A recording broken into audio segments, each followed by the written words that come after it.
Madame, mademoiselle, monsieur, bien le bonsoir à toutes et à tous. Très heureux de vous retrouver comme chaque dimanche sur Canal Algérie pour un nouveau numéro de l'émission Canal Foot et toujours en compagnie de Sarah Delbel. Bonsoir. Bonsoir Hakim, bonsoir messieurs, bonsoir à nos chers téléspectateurs. Pour ce 17e numéro de la saison, on parlera bien évidemment d'équipe nationale qui jouera dans quelques instants, dans moins d'une demi-heure face au Burkina Faso pour le compte de la deuxième journée de la Coupe d'Afrique avec l'ambition de continuer sur la même lancée, d'enregistrer une deuxième victoire de suite. On parlera également de la Ligue 1 avec les 5 matchs qui se sont joués ce week-end. Donc on reviendra sur l'AGS Saoura qui enchaîne et remonte au classement et la jeunesse sportive de Kabylie qui renoue avec la victoire. Si on aura un peu de temps, on parlera également de Ligue 2 en compagnie de 2 spécialistes, Hakim. Et à commencer par un invité de marque que nous avons le plaisir d'accueillir ce soir. Il s'agit d'un ex-international, Abderrahim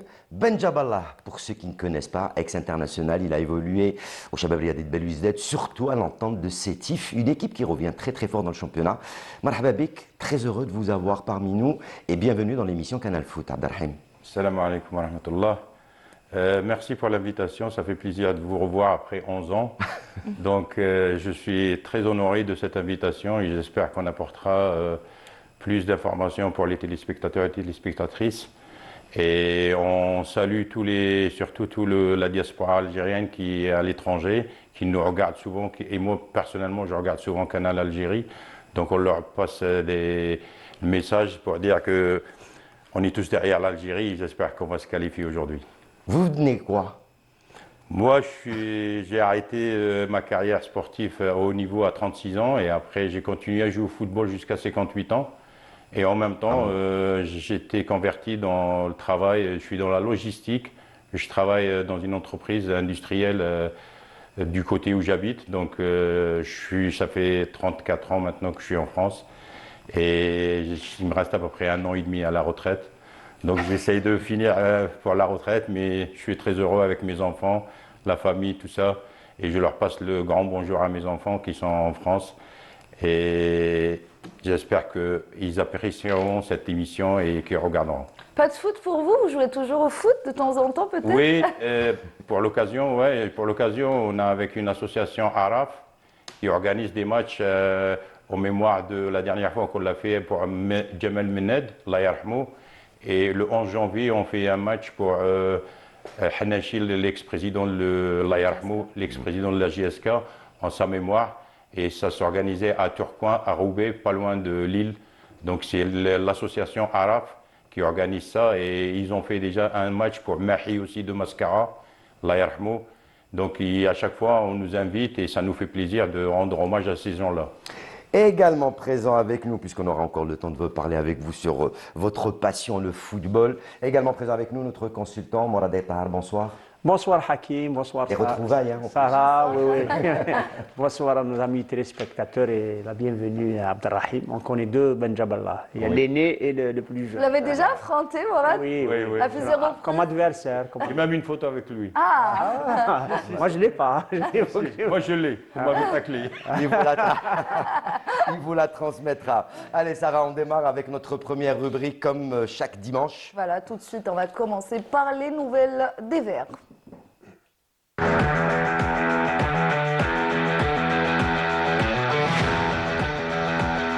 voilà, on le disait, l'équipe nationale affrontera le Burkina Faso dans 25 minutes, exactement 25 minutes à 18h, à partir de 18h30, avec l'ambition d'enchaîner avec une autre victoire. On va juste donner le résultat de l'autre match du groupe E lors de cette deuxième journée de la Coupe d'Afrique. Donc, c'est le Soudan qui a battu la Guinée équatoriale sur le score d'1-0 et se positionne à la 3e place. L'Algérie garde cette première place avec 3 points et une différence de but de 3 buts puisque l'Algérie avait gagné le premier match face au Soudan sur le score de 3-0. Est-ce qu'on pourra enchaîner? Est-ce qu'on va pouvoir maintenir la même dynamique aujourd'hui, Morad Tahar? On peut, on le veut. Et on le peut, je pense, on le peut. On le veut tellement, on veut arracher cette qualification aujourd'hui. Oui, Inch'Allah, parce que c'est un match décisif, entre guillemets, parce que ça va nous permettre de se qualifier aujourd'hui et de jouer le 3e match, on peut le dire, tranquillement. Sans calcul, surtout. Mais on n'est pas encore arrivé là. Les joueurs sont concentrés sur le match d'aujourd'hui, qui est difficile, il faut le dire, hein. Le Burkina Faso, on a beaucoup de confrontations. Il n'y a jamais eu de victoire, hein. La dernière voilà. remonte à 2023 en Coupe d'Afrique, 2 buts partout. Voilà. Mais vu la prestation de notre équipe nationale contre le Soudan, Inch'Allah, cette fois-ci, je pense que les joueurs sont déterminés à passer au deuxième tour. Et Inch'Allah, ce sera aujourd'hui. Abderrahim, vous avez vu le premier match face au Soudan. Comment est-ce que vous entrevoyez cette seconde confrontation face à une équipe contre laquelle on n'a pratiquement jamais gagné? Je pense que l'Algérie, en fait, elle est rentrée dans cette édition par des, comment on appelle ça, des démons d'avant, de 2023 et 2021, qui nous ont déçus vraiment et qui nous ont mis un petit peu mal à l'aise, l'Algérie, qu'elle n'a pas gagné un seul match pendant ces éditions-là. Et maintenant, avec la première victoire, je trouve qu'on dirait qu'on a lâché un fardeau et qu'on est libéré un peu de... Il y a moins de pression. Voilà, il y a moins de pression. Donc, quand vous marquez 3 points au premier match, vous avez moins de pression, forcément. Vous avez encore 2 chances, 2 matchs. Donc, mon avis, plus les joueurs ils sont libérés, plus ils vont donner le maximum de leur capacité. Et c'est ça qui est important, en fait, pour le groupe. Et quand je parle de l'équipe, ce n'est pas seulement ceux qui jouent, mais tout le groupe, en fait, il se soulage. Il est soulagé, donc forcément, ils vont se lâcher. Je pense que ça va être un bon match. Pour moi, ça va être un bon match parce que les 2 équipes, ils ont gagné et ils vont se lâcher pour la qualif et la première place. Juste pendant que Sarah va nous donner, on va voir quelques images donc de ce début de match, l'arrivée de l'équipe bien sûr pour affronter la sélection donc du Burkina Faso, la composition de l'équipe Voilà. qui a un petit peu changé, Sarah. Voilà, qui a un petit peu changé avec 3 changements. Donc, on retrouve aujourd'hui Hadjam Maza et Chergui. Donc, pour ce qui est de la composition de l'Algérie lors de cette rencontre face au Burkina Faso, on retrouve dans les buts Lucas Zidane, Chergui, Mandi et Ben Sebaini en défense, Hadjam Boudaoui, Ben Nasser, Maza et Ait Nouri en milieu de terrain. Et enfin, Riyad Mahrez et Mohamed Amin Amoura Morad et Tahar. 3 changements par rapport au premier match, donc, où il y avait Bounedjah, Shaibi, Belghali. Là, on retrouve Chergui, Maza, Hadjam. Peut-être que Petkovic va aussi changer son système de jeu vu le changement de ces joueurs-là. Vous avez répondu à votre question. Il y a un changement du plan de jeu. Je pense que c'est beaucoup Un plus... 3-5-2 Oui, ça va. qui n'en est pas vraiment un 3-5-2. Je pense que c'est un 3-5-2. Quand on voit Ait Nouri et Hadjam dans cette Configuration. composition d'équipe, les titulaires, je pense que c'est un 3-5-2. Je m'attendais à un changement. Je m'attendais que Chergui va remplacer Belghali en arrière droit. Je m'attendais à Maza rentrer à la place de Shaibi. Mais Bounedjah, sincèrement, le premier match, il a fait un très bon match. Mais peut-être pour des... Là, on ne sait pas pourquoi il ne joue pas aujourd'hui. Mais comme Bounedjah ne joue pas, c'est lui qui est généralement qui est en pointe. Amoura, je ne pense pas qu'il soit... Donc, c'est en faveur. Non, c'est Amoura, beaucoup plus Amoura et Mahrez. Quand on dit 3-5-2, c'est beaucoup plus Mahrez et Amoura qui seront en attaque. Mais ça peut changer hein, au cours du match. Maza aussi énormément en pointe lors du Oui, dernier il match peut face être, au il peut Soudan, être. hein. Donc, Voilà, il peut être. Il peut être un peu plus offensif, peut-être. Je pense que cette composition d'équipe, en fait, moi je pense à la lecture de cette composition d'équipe, je vois que le milieu de terrain, il est fait et il est positionné pour permettre à Maza de s'intégrer entre les lignes, entre nos attaquants et et le milieu. Voilà.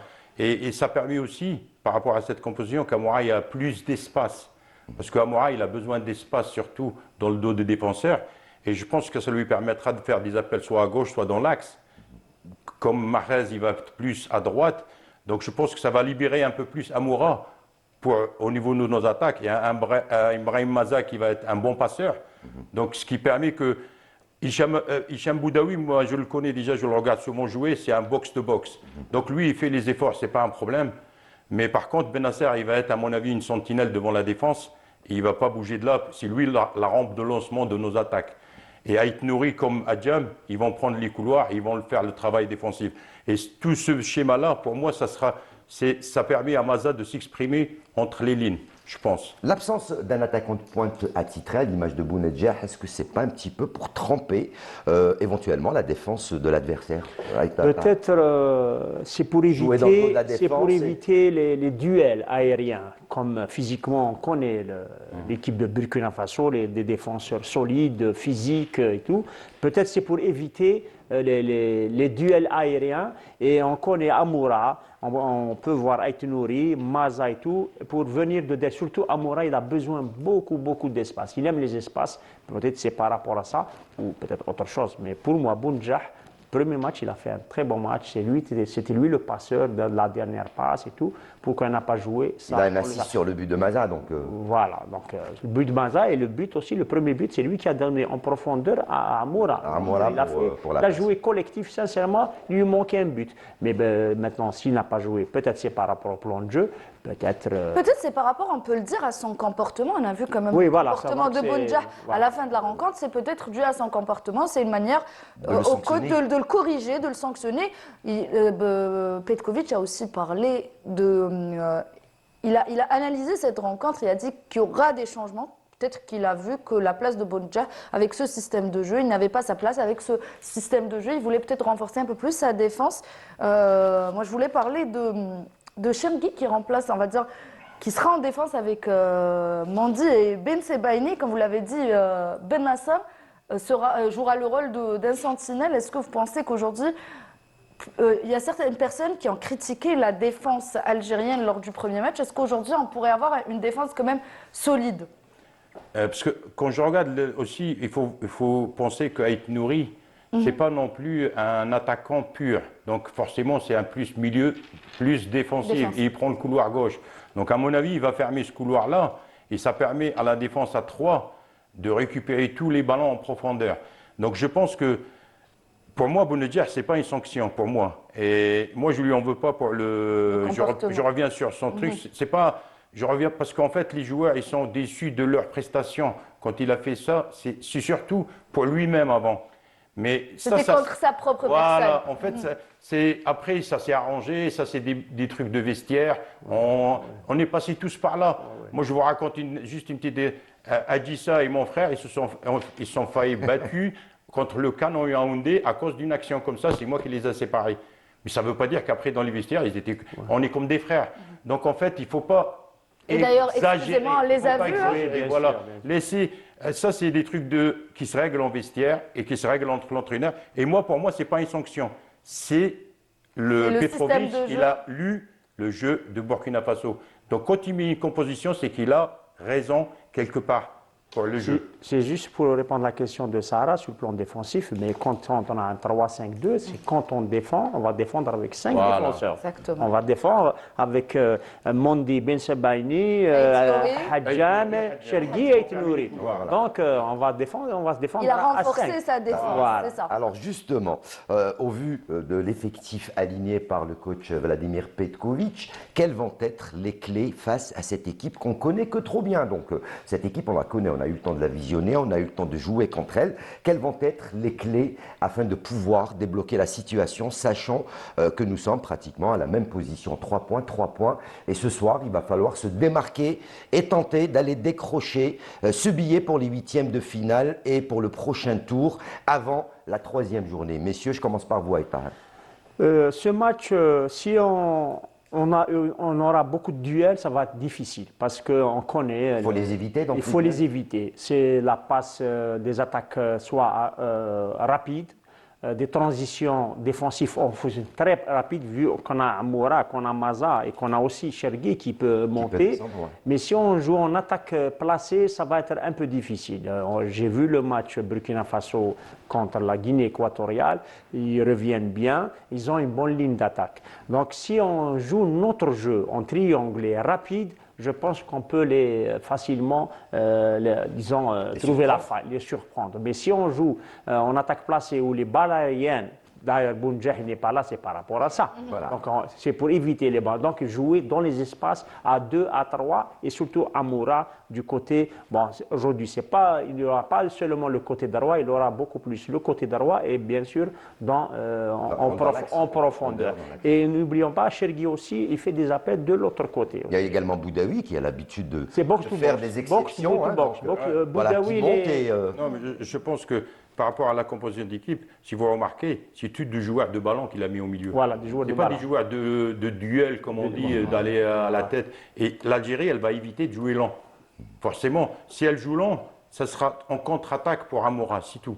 Mais elle ne pourra pas jouer, par exemple, sauter le milieu de terrain et jouer direct sur Amoura de la tête. Impossible. Parce Il ne que- prendra aucun ballon. Si je reviens à l'exemple, le premier but de l'Algérie face au Soudan, l'assist est bien de Boudaoui, Ah, voilà. sur une petite talonnade. Et Boudaoui, c'est un box-box. Lui, il fait les efforts. Il peut attaquer. Vous pouvez le trouver comme avant-centre et même pas 30 secondes après. Il est en défense. Il est en Il défense. revient. Ah, il a un coffre. Donc, c'est un joueur qui est utile pour l'équipe. Lui, en fait, il fait la différence. Pourquoi? Parce que quand il monte d'un cran, il fait une différence vis-à-vis d'un adversaire.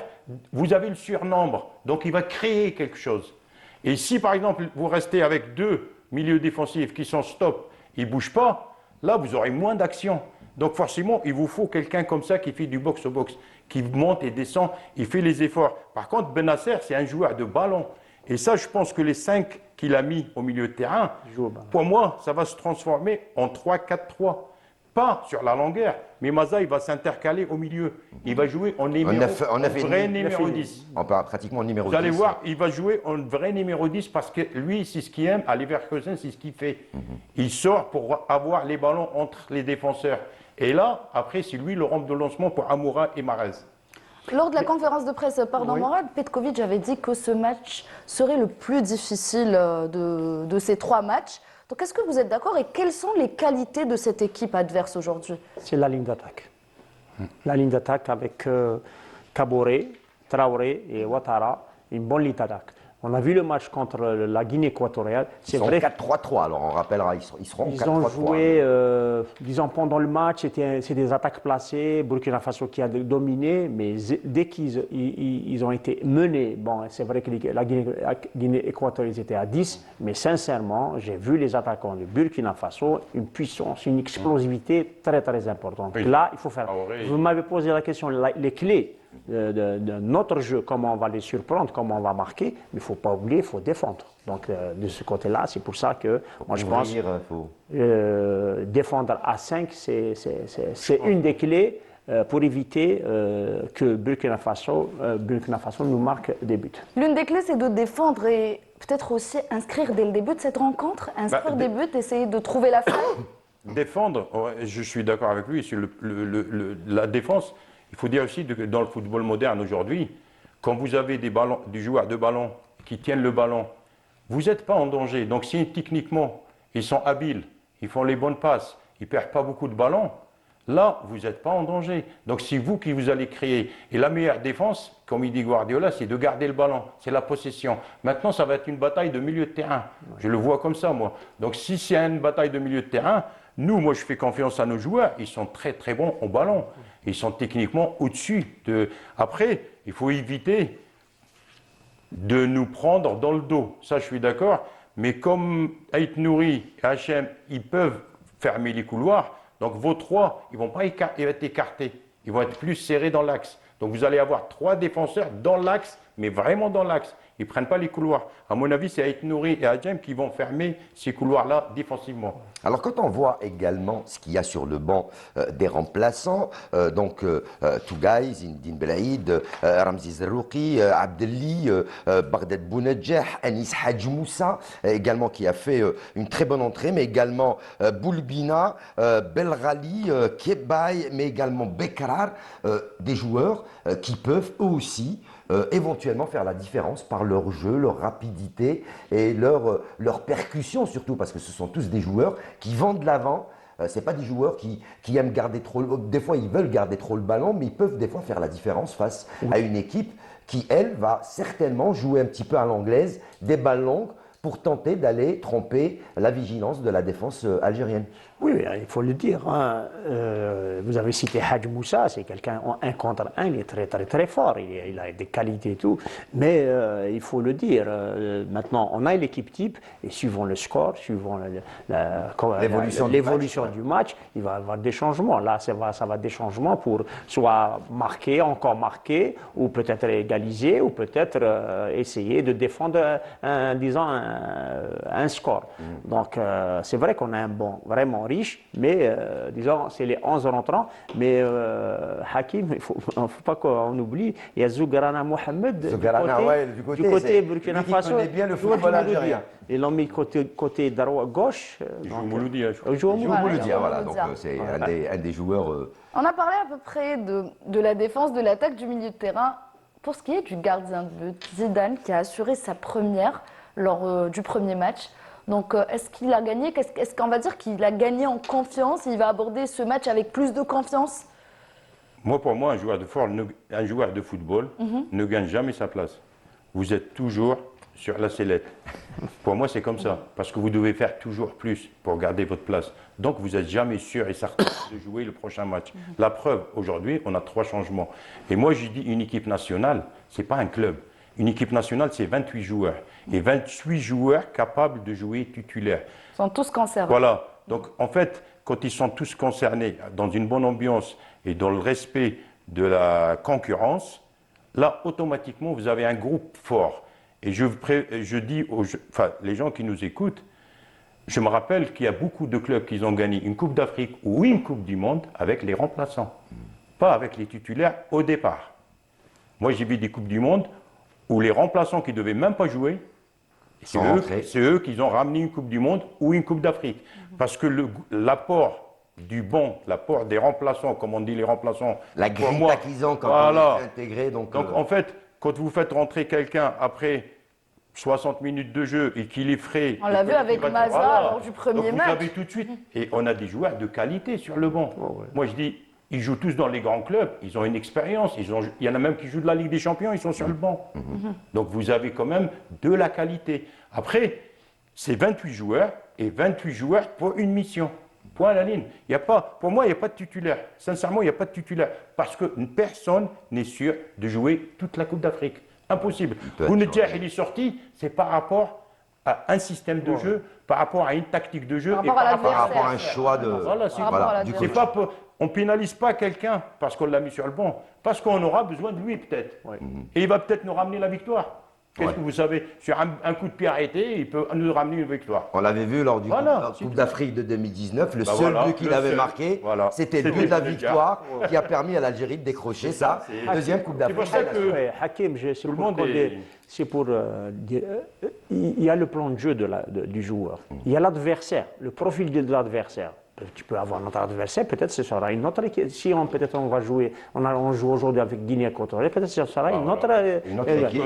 Et dans une phase, je le répète toujours, dans une phase, tu ne peux pas, 14, 15 joueurs, ce n'est pas suffisant. Il faut 18, 19 joueurs, il faut faire tourner si tu as l'ambition d'arriver en finale. C'est pour prévenir. Voilà. Allez, on reviendra à l'équipe nationale dès qu'il y aura du nouveau, puisque la rencontre débutera dans environ 7 minutes, Sarah, donc à peu près dans 7 minutes. Exactement, le coup d'envoi 7 de minutes. cette rencontre Algérie-Burkina Faso qui débutera donc pour le compte de la deuxième journée du groupe E. Nous, on va changer très rapidement donc de championnat. On revient chez nous. Vous avez un œil un petit peu sur le championnat algérien ou pratiquement vous l'avez complètement zappé? C'est vrai que dans les années 90, je ne suivais pas beaucoup, sincèrement. Après, à partir de 2004-2005, j'ai commencé à suivre un petit peu. Donc, les épopées de l'entente de Sétif, avec la Coupe arabe, voilà. Donc, et puis même le CRB Bellecour. Et c'est vrai qu'on a toujours tendance, quand on a joué dans un club, de le suivre. Forcément, je suis premier supporter de l'entente de Sétif et le CRB Bellecour, bien sûr, parce que c'est mes deux clubs que j'ai joué en Algérie. Et avec l'entente de Sétif, on a tellement gagné de trophées qu'à partir de 2007, ça a été la bonne épopée pour l'entente de Sétif jusqu'à 2014, 2017. Avec cette Coupe d'Afrique en 2013, 2014. 2014, ils ont gagné la Ligue des Champions. La Ligue des Champions et depuis ce temps-là, il n'y a aucun club algérien qui a gagné cette Ligue des Champions qu'on court après tous. Donc les clubs algériens, ça fait un moment qu'ils courent. J'étais déçu par le CRB Bellecour parce que j'aurais aimé qu'ils gagnent quelque chose. Après 4 championnats d'affilée, je sais, parce qu'ils ont gagné 4 championnats d'affilée, et à chaque fois ils participaient, mais malheureusement, à chaque fois ils se font éliminer ou ils vont pas loin. Donc ça m'a fait un peu mal au cœur, parce que j'aurais aimé qu'un club algérien, surtout, moi je suis comme ça, quand tu as un club algérien avant tout, Quand on va jouer en Champions League, c'est un club algérien. C'est l'Algérie C'est pas qui joue. L'Algérie qui joue. C'est pas Bilkour, c'est pas Sétif, c'est pas Oran, c'est pas... Ah ouais, je suis comme C'est pas ça. le Mouloudia, c'est. C'est normal, c'est Voilà. pas le Mouloudia. Même C'est- Mouloudia, j'aurais... Moi, je suis supporter d'un club algérien qui joue la Champions League. Point à la ligne. Et la Je Coupe cherche d'État. pas à comprendre si c'est tel ou tel ou tel. C'est comme ça.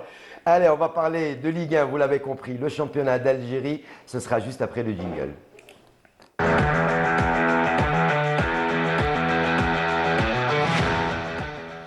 Et voilà, la Ligue 1, avant de parler de cette 14e journée, on va parler de ce match de mise à jour, Mourad, entre... Non, pas de but pour l'instant, on reste sur les matchs Il n'y a de pas mise de à meilleur jour. but pour Je vais l'instant. vous laisser la question en fin d'émission cette fois-ci. Et pour la 14e journée, donc on va tout d'abord commencer avec ce match de mise à jour entre l'entente de Sétif et le Shabab Riadi de Belouizdad qui enregistre sa deuxième victoire de suite avec un score avec beaucoup de buts, qui marque beaucoup de buts, 3 buts encore une fois, face à l'entente de Sétif qui chute à Alger. On vous laisse avec ce sujet signé Fatah Abada. Le CR Belouizdad a confirmé sa supériorité en s'imposant logiquement face à l'entente de Sétif dans un match qu'il a globalement maîtrisé de bout en bout. Dès le coup d'envoi, les Rouges et Blancs ont affiché leurs intentions en exerçant une domination territoriale nette, monopolisant le ballon et installant durablement le jeu dans la moitié de terrain sétifienne. Les occasions n'ont pas tardé à se multiplier pour le CRB. Boussoir, Mziane puis Belhoussini ont tour à tour tenté leur chance, mais se sont heurtés à un Saïdi impérial dans les buts sétifiens. Sans ces interventions de grande classe, le score aurait pu être largement en faveur du CRB à la pause. Au retour des vestiaires, le scénario est resté inchangé. Les Belouizdadi ont dominé et ont continué à pousser, multipliant les offensives et les centres, tandis que les Sétifiens ont tenté d'opérer en contre-attaque toutefois timide. La délivrance est finalement intervenue à la 63e minute sur une action bien construite par Ben Aïada qui adresse un centre millimétré à Youssef Laouafi qui reprend d'une superbe tête pour ouvrir le score, récompensant ainsi les efforts incessants de son équipe. À la 76e minute, Boussoir vient logiquement corser l'addition. Profitant d'un excellent travail de Belhoussini, il conclut l'action avec sang-froid pour doubler la mise et mettre le CRB sur la voie d'un succès mérité. Pensant le match plié, les Belouizdadi ont toutefois connu un léger moment de relâchement en fin de rencontre. À 5 minutes de la fin du temps réglementaire, l'entente sétifienne parvient à réduire l'écart sur un penalty parfaitement exécuté par Akram Jahnit. Ce but a brièvement ravivé l'espoir chez les Noirs et Blancs, mais la réaction Belouizdadi ne s'est pas faite attendre. Dans les temps additionnels, le nouvel entrant Ben Hamouda profite d'un espace pour inscrire le 3e but et sceller définitivement le sort de la rencontre. Au final, le Shabab Riadi de Belouizdad s'impose sur un score de 3-2-1. Une victoire pleinement méritée au vu de la physionomie du match et de la domination affichée par les coéquipiers de Benrit. A l'inverse, cette prestation en demi-teinte devrait tirer la sonnette d'alarme du côté de l'Aigle sétifien, appelé à réagir rapidement pour corriger ses lacunes et retrouver son efficacité d'antan. L'entente de Sétif, 13e au classement, donc qui a gagné le match face à la JSK, mais qui tombe à Alger face au Shabab Riadi de Belouizdad. On a vu l'entente revenir au score, mais c'est le Shabab qui a aggravé et qui a inscrit le 3e but. Qu'est-ce que je voulais que je dise? Ça vous fait mal, ça vous fait mal, c'est Ça me vrai. fait mal. Vos deux clubs du cœur qui Voilà, s'affrontent. ça me fait mal parce qu'en fait, je pensais que ça allait repartir de bon pied, mais je trouve que l'entente de Sétif à piétine, elle est dans des problèmes, le mauvais choix des joueurs. Il y a plein de paramètres qui rentrent en jeu et qui font que l'entente, elle ne fait pas de résultat. Et l'entente de Sétif, c'est quand même un représentant d'Algérie qui a honoré l'Algérie, qui a donné beaucoup de joueurs à l'équipe nationale, qui a donné beaucoup de trophées à l'Algérie, surtout au niveau international, au niveau africain.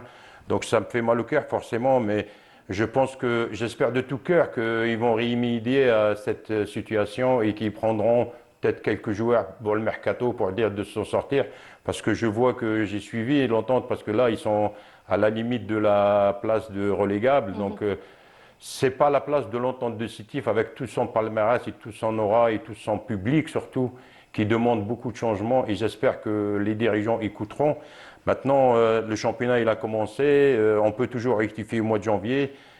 Et Gros match demain face au Mouloudia voilà, d'Alger déjà, aussi, hein. c'est dur avec le Mouloudia qui est déjà premier, avec des matchs en moins. Donc, je pense que ça va être dur. Et il faut dire ce qui est la qualité de l'entente de Sétif au niveau joueur.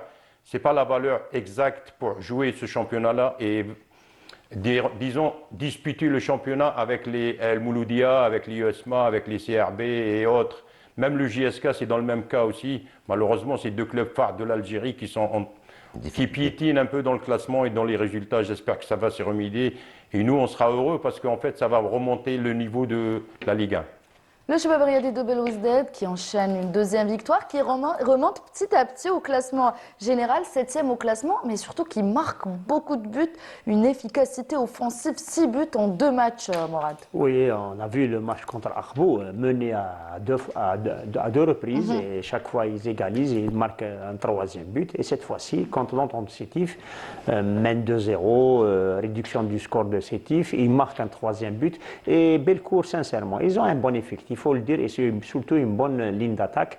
Et cette année CRB, même si elle est menée, même si c'est un 0-0, chaque fois, les dernières minutes, il marque des buts. Donc, et vous avez aimé le but aussi, Morad. Je vais vous laisser vous exprimer, parler de la 8e journée, parce qu'après, ça sera le 14e. Oui, le but de Ben Hamouda, sincèrement, c'est la deuxième fois de la tête. Il marque bon, cette fois-ci, ce n'est pas le but de la victoire, mais sincèrement, un but important, parce que si le score était à 2 buts à 1, Sétif pouvait égaliser. Ben Hamouda toujours là et remplaçant. Il est rentré à chaque fois, il marque. Hein. Donc, qu'est-ce qu'il demande à un entraîneur? Même pour le joueur, même si je joue 5 minutes, je marque, ça me suffit. C'est le plus important. Allez, je vous rappelle, juste avant de passer pour voir les deux autres matchs, le coup d'envoi a été donné donc, de cette rencontre entre l'Algérie et le Burkina Faso. Donc, le coup d'envoi vient tout juste d'être donné. Deuxième VTR qu'on va vous présenter. Deuxième, les deux autres matchs. Il s'agit donc de la rencontre qui a opposé l'USM Khanchla au CS Constantine et la GS Saoura au Mouloudia d'Al Bayed. Le résumé de ces deux rencontres est signé Ramzi Mhandi. La JSS réalise une belle opération face à la Lanterne Rouge où dès la 8e minute, Mebarki s'élève plus haut que tout le monde et ouvre le score pour les sudistes. La domination de la Saoura continue et à la 30e minute aggrave la marque par l'intermédiaire d'Akassem devant la passivité des défenseurs d'Al Bayed. Le MCEB réduira le score par l'entremise de Kinnish, mais ils n'arriveront jamais à inquiéter les locaux qui s'imposent sur le score de 2 buts à 1 et restent dans le peloton de tête alors qu'Al Bayed pique encore du nez. Pas de vainqueur dans l'entre-match entre l'USMK et le CSC où les Constantinois ont réussi à tenir à distance les Khenchli qui avaient pourtant l'occasion de grappiller quelques points. Un 0-0 équitable en somme, avec très peu d'occasions franches, où les deux formations se sont quittées bons amis. Abdelrahim, CSC, USM Khanchla, le CS Constantine est 8e au classement avec 19 points. L'USM Khanchla qui tient bon, 6e avec 21 points. Un score nul, généralement qui n'arrange pas les affaires des équipes. Donc ce score nul, score de pariété, surtout quand devant les grosses écuries gagnent des matchs et engrangent des points. Je pense que l'USM Khanchla, un match nul contre le CSC, c'est bon pour eux parce qu'ils sont devant. Très bonne opération. Voilà, c'est une opération par rapport au club qu'ils ont affronté. Donc ils le laissent derrière. Et ils restent à la 6e place, je crois, ou 7e place. Donc en fait, c'est un match qui a été très très fermé. Il n'y avait pas beaucoup d'occasions. Et puis tout le monde se contentait d'un match nul en fait. Les deux équipes, ils étaient sur. L'essentiel, c'était de ne pas perdre. Voilà. En fait, ils jouaient pour ne pas perdre les deux. Et ce qui s'est arrivé, malheureusement, mais le spectacle, peut-être qu'il n'était pas au rendez-vous, mais le match nul, c'était mérité pour les deux. Aïtar, la GS Saoura qui monte sur le podium après cette victoire de buts à 1. Oui, avec cette victoire, avec 22 points, et surtout à domicile, il gagne ses matchs. Et cette face à le Bayed, maintenant, disons, on peut le dire, c'est le Bayed qui souffre en ce moment. C'est très très difficile de revenir, mais dans le football, tout est possible. Mais Saoura qui confirme, surtout à domicile, elle assure les 3 points à domicile et remonte à la 22 points. Elle est parmi les 3-4 premiers. C'est important pour le club. Voilà, et on va passer à deux autres matchs. Donc celui du Parado Athletic Club face au MB Ruisset. Donc le Parado qui remonte elle aussi au classement. Et voilà, après un enchaînement de 4 victoires, elle chute et là elle revient fort. Et pour ce qui est de la jeunesse sportive de Kabylie, elle aussi renoue avec la victoire, nous dit Samia Chichou. Après une série de 5 matchs sans victoire en championnat, la GS Kabylie a enfin renoué avec le succès ce samedi en s'imposant 2-1 face à l'AS Ochlef. Dès la 15e minute, Riyad Boudebouz ouvre le score et donne l'avantage aux siens. La joie des locaux n'a pas duré longtemps. Fdal remet les pendules à l'heure pour l'ASO à la 19e minute.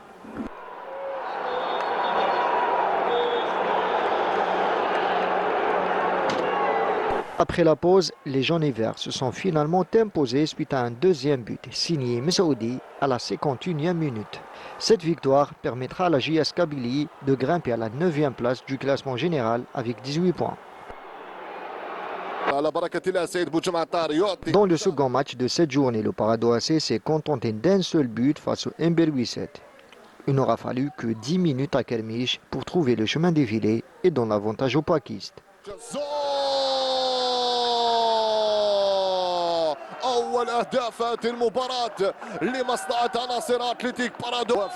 Suite à ce résultat, le PAC quitte la zone rouge et grimpe à la 11e place accompagné du MB Ruisset avec 16 points. Donc le Parado Athletic Club, le club formateur face au nouveau promu, le Parado qui revient, qui arrive à gagner. C'est vrai que c'était un seul petit but, mais c'est quand même 3 points et ça permet de remonter au classement devant cette équipe de Ruisset. C'est vrai que Ruisset a gagné face au Mouloudia d'Alger, mais là, elle peine un peu à gagner à l'extérieur, on va dire. Bah, je dirais que pour le PAC Parado, c'est un club formateur, c'est pas un club qui prétend gagner Des un titres. championnat. Je trouve que son ambition première, c'est de faire voir des joueurs. C'est normal aussi, mais il faut qu'ils restent quand même en Ligue 1. Donc ça permet à des jeunes de s'exprimer et de partir dans d'autres clubs, dans de grands clubs. Pour le Ruisset, c'est leur première année en Ligue 1. Bien sûr, s'il y a un club qui va certainement jouer le maintien, c'est automatique. Il ne peut pas prétendre à quelque chose alors qu'ils viennent juste de monter. Donc à mon avis... Il faut savoir qu'ils ont très bien démarré la saison. Ils ont fait des super prestations et des bons résultats. Ils étaient parmi les 3-4 premiers. Et puis là, ils étaient carrément premiers leaders pendant plusieurs journées. À un moment donné, ils étaient même premiers.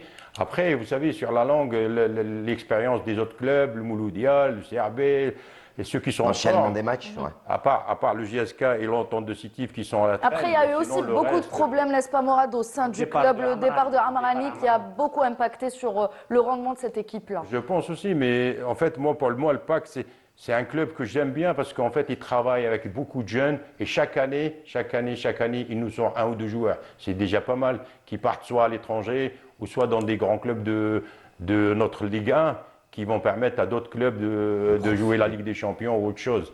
Donc c'est ça qui est bien pour le Parado. Après Ruisset, j'espère qu'ils vont se maintenir pour leur première année.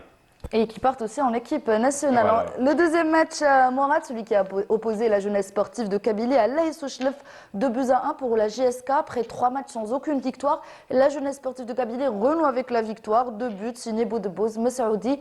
Qu'est-ce qu'on peut dire par rapport à la prestation de la JSK ? L'essentiel, comme l'a déclaré Zimbauer, il fallait une victoire. Les 3 points, la manière, Peu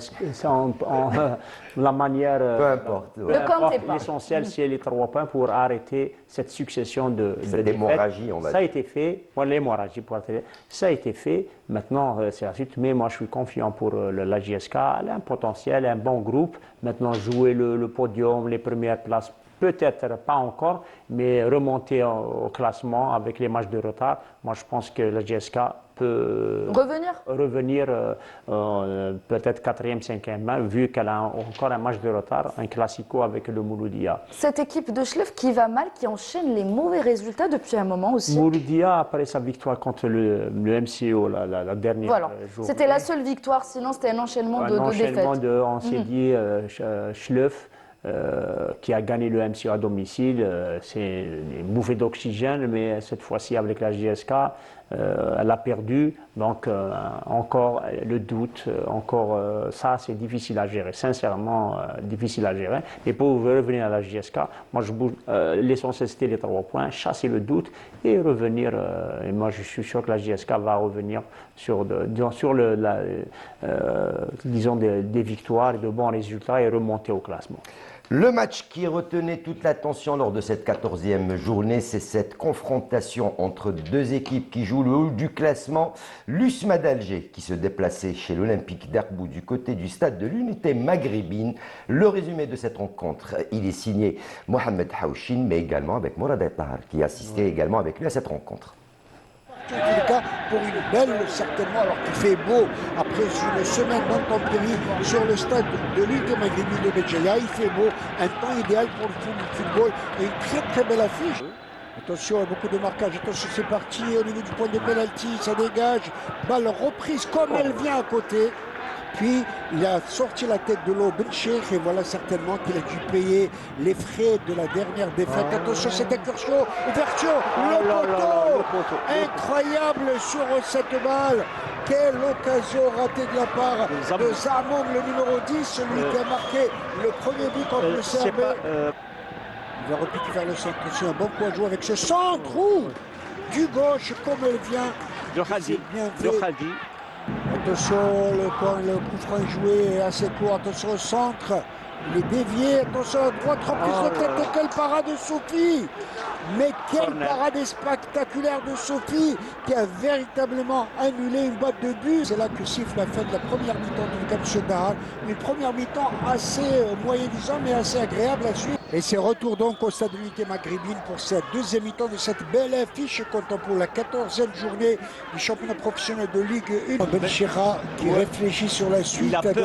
Il a peur que ce soit méchant pour Racha.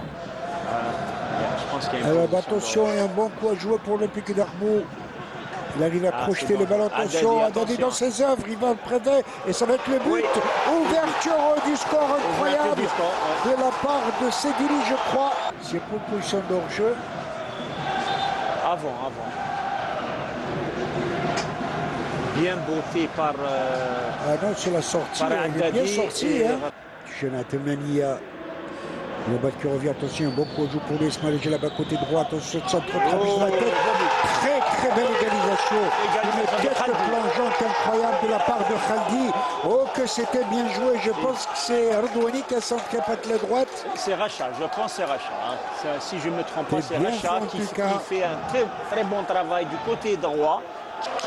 C'est Racha. Moilier, Sichiti, c'est terminé, un but partout. En tout cas, pas de vainqueur, pas de vaincu, ça reflète la physionomie. Pas de vainqueur, pas de vaincu. Un beau match, mais qui s'est joué en seconde période à Tahar. Il y a eu quelques occasions en première mi-temps, mais elles n'étaient pas très franches. Arbou qui a tenté de tromper la vigilance de l'USMA, qui a tenu bon en première mi-temps. L'USMA a tenu bon, comme vous l'avez si bien dit, en premier mi-temps, il y avait 2 occasions pour Arbou. En deuxième mi-temps, on a vu l'USMA plus offensif, mais c'est Arbou qui a marqué un beau but de Gharbi, et égalisation après de Khaldi, un très beau centre de Racha. Mais il ne faut pas oublier qu'il y a 10 minutes après. Il y a 4 absents dans l'équipe du USMA. Il y a Malone qui est en Coupe d'Afrique, il y a Benbot qui est le gardien titulaire de l'équipe. Et Alilet et l'Ossif, donc 4 absents.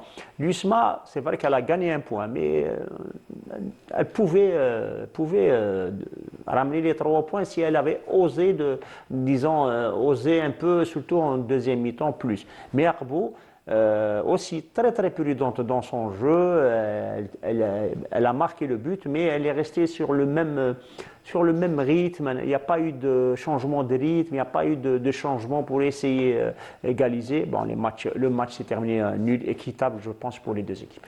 L'Olympique Arbou, une équipe qui est en train d'impressionner. C'est une équipe qui vient d'arriver parmi l'élite. C'est une équipe qui est en train de former derrière, que ce soit chez les filles ou chez les garçons, puisqu'ils sont en train de rafler pratiquement tous les trophées dans les jeunes catégories. C'est une équipe qui a beaucoup d'avenir. Je pense Abdelrahim.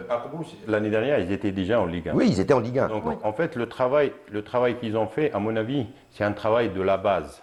Ils sont montés de la base pour avoir une bonne base. Et tous leurs jeunes, en fait, ils remontent, comme vous avez dit, que les catégories jeunes, ils sont en bonne route pour gagner des titres. Ils ont déjà gagné des titres. Donc, en fait, les féminines, pareil. J'ai vu que leur équipe féminine aussi, elle progresse. Donc, à mon avis, ils ont fait une fondation pour leur club qui est solide. Ils n'ont pas cet état d'esprit pour avoir des jeunes qui sortent du club et qui joueront dans la catégorie senior. Et ça, c'est très important pour le club, pour avoir toujours une continuité et rester en Ligue 1. Allez, avant de donner le classement donc, et les résultats complets de cette 14e journée, on rappelle seulement que le score est de 0 partout entre l'Algérie et le Burkina Faso. On joue pratiquement la 13e minute de jeu entre ces deux formations, Sarah. Voilà, Hakim, on a fait le tour de tous les matchs de cette 14e journée. C'est vrai qu'il reste encore 3 matchs. On va juste rappeler les résultats partiels de cette 14e journée. USM Khanchla, CS Constantine, 0 partout. La JS Saoura, 2-1 devant le Mouloudia d'Al-Bayed. L'Olympique Arbo et l'USM Alger se sont partagés le point du nul, 1 but partout. Le Parado Athletic Club s'est imposé devant le Amber Wissed, 1-0. Et enfin, la jeunesse sportive de Kabylie a battu l'AS Sochlev sur le score de 2-1, 3 matchs au programme sont prévus ce lundi. Donc on a l'ES Mostaganem, ES Ben Akloun à partir de 14h. Le Mouloudia d'Oran recevra le Shabab Riyadi de Belouizdad à partir de 17h. Et enfin, le big match, l'affiche de cette journée entre le Mouloudia d'Alger, le leader, et l'Entente de Sétif. Donc pour ce qui est du classement général, donc après les résultats partiels de cette 14e journée, le Mouloudia d'Alger, toujours leader du championnat avec 28 points, suivi de l'USM Alger avec 23 points, et la JS Saoura 22 points. Et l'Olympique Arbo, la JS Saoura sont à 22 points également. 5e place, le Mouloudia d'Oran à 21 points. Et si on parle un peu du bas du classement, on est en dernière position. Malheureusement, le Mouloudia d'Al-Bayed avec seulement 3 petits points. Et l'ES Mostaganem en 15e position avec 9 points. On va poursuivre avec le programme des matchs de mise à jour de la 6e et 12e journée du championnat. Donc la jeunesse sportive de Kabylie jouera face au Mouloudia d'Alger le 2 janvier prochain. L'ES Ben Aknoun, Shabab Riyadi de Belouizdad, un derby algérois le 3 janvier. Le Mouloudia d'Alger, CS Constantine le 6 janvier. Et enfin, le dernier match de mise à jour se jouera entre la jeunesse sportive de Kabylie et le Humber Wissed Hakim. Et puis cette information concernant la rencontre Algérie, donc Burkina Faso, sachez que Hadjam vient de faire sa sortie sur blessure à la cheville. Il a été remplacé par Barded Bounedjah. On joue la 17e minute de jeu. Voilà, déjà premier changement oblige du côté de Petkovic. Ça va chambouler un petit peu les objectifs de Petkovic, peut-être à peine moins de 20 minutes de jeu. Abdelrahim. Je pense le sélectionneur, il voit le match, donc il est en train d'analyser. À mon avis, il doit tout de suite trouver une autre solution parce que comme il fait rentrer Bounedjah, forcément il va jouer dans l'axe. Soit il va passer en 4-3-3 ou soit il va passer en 4-4-2 en reculant Mahrez sur le côté. Je pense que ça va chambouler un peu, mais à mon avis, Petkovic, il est assez intelligent pour trouver l'équilibre de l'équipe surtout. Il faut qu'il trouve une tactique pour l'équilibre de l'équipe et qu'il ne perd pas le fil conducteur en fait. Comment il a décidé de jouer dès le début au niveau du jeu. Et j'espère que Bounedjah, peut-être qu'on va changer notre façon de jouer aussi par rapport à Bounedjah. Donc on va avoir plus de ballons qui vont passer par Maza. Et il va essayer de jouer dans les pieds de Bounedjah au lieu de balancer des ballons longs sur les défenseurs du Burkina Faso. Après un quart d'heure de jeu, tout un système de jeu qui est chamboulé. Oui. On parlait de Bounedjah et qui fait son entrée après 14 minutes de jeu. Hein. Oui, Moi, on n'est jamais tout à l'heure, il n'y a pas de On ne peut jamais savoir. Voilà. voilà, pour à 15 minutes, il y a une blessure de voilà. Hadjam, j'espère qu'elle n'est pas grave. J'espère, Mais vu que c'est Bounjah qui rentre, je pense que Bounjah n'a pas, que Petkovic n'a pas fait jouer, plutôt a mis en remplaçant Bounjah pour Pour plan rien. de jeu, mais peut-être pour autre chose. Voilà. Voilà, il Pour- voulait peut-être pour le laisser en booster. deuxième période pour avoir plus de Mais à fraîcheur 15 en attaque. minutes, tu le fais Et il avait- après, c'est que...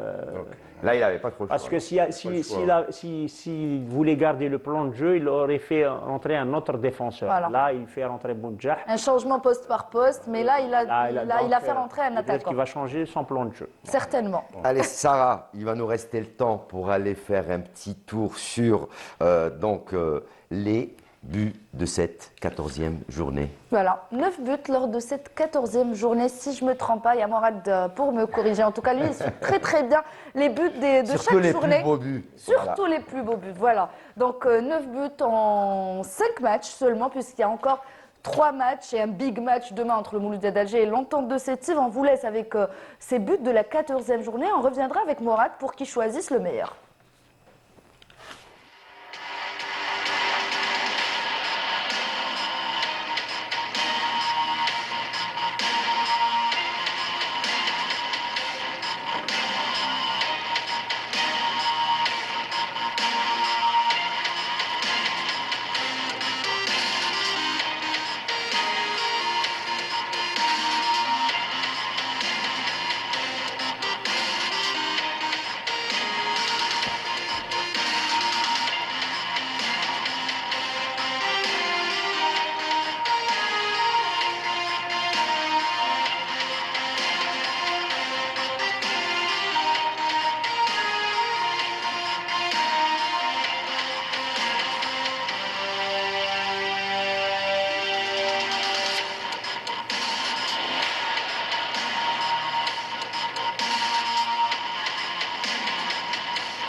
Voilà, Khlasso, exactement. Donc on a vu tous les buts de cette 14e et aussi le match de mise à jour de la 8e journée. Allez, je vais vous laisser puisque même le match de mise à jour, il y a un but qui vous a plu. Allez, Morad. C'est le but de Ben Hamouda. Sincèrement, de la 8e, c'est le match de retard. Sincèrement, un but.